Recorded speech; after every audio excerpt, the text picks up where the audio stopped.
ప్రభుత్వ స్కూళ్లు హాస్టల్స్ లో food poison ఘటనలపై సంచలన కామెంట్స్ చేశారు మంత్రి సీతక్క. వరుస ఘటనల వెనుక అనుమానం ఉందంటూ ప్రత్యర్థులపై డౌట్స్ రేస్ చేశారు.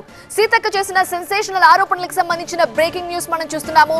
ప్రభుత్వ స్కూళ్లు హాస్టల్స్ లో తరచుగా ఫుడ్ పాయిజన్ ఘటనలు జరుగుతున్న నేపథ్యంలో సీతక్క రియాక్ట్ అయ్యారు. ఈ ఘటనల వెనుక కుట్ర ఉందంటూ సంచలన ఆరోపణలు చేశారు మంత్రి సీతక్క. ఓ రాజకీయ పార్టీ కుట్ర ఉందంటూ అనుమానం ఉందని, కుట్ర ఎవరు చేశారనేది ఆధారాలతో సహా బయట పెడతామని చెప్పారు. ఒకవేళ కుట్రదారుల వెనుక అధికారులు ఉంటే ఉద్యోగాల నుండి పూర్తిగా తొలగిస్తామంటూ మంత్రి సీతక్క హెచ్చరించారు. ఖచ్చితంగా కొంతమంది హాస్టళ్లలో ఉండేటువంటి వాళ్ళతో కూడా కొన్ని లింక్స్ పెట్టుకొని అవన్నీ ఏమేమి జరుగుతున్నాయో అవన్నీ కూడా బయటికి తీస్తాం. ఆ అధికారులు ఎవరైనా అట్లాంటి వాటి కుట్రలకు తెరలేపితే వాళ్ళ మీద క్రిమినల్ కేసులు పెడతాం, సర్వీస్ నుంచి కూడా రిమూవల్ చేస్తామని కూడా ఈ సందర్భంగా హెచ్చరిక చేస్తాం. అదే చెప్తామంటున్నాం కదా, ఆధారాలతో చెప్తాం.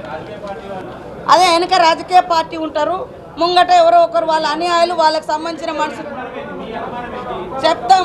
మాకు డౌట్స్ ఉన్నాయి ఈ హాస్టల్స్లలో జరిగే వాటి మీద మాకు డౌట్స్ ఉన్నాయి కాబట్టి మేము వాటితో వివరంగా చెప్తాం.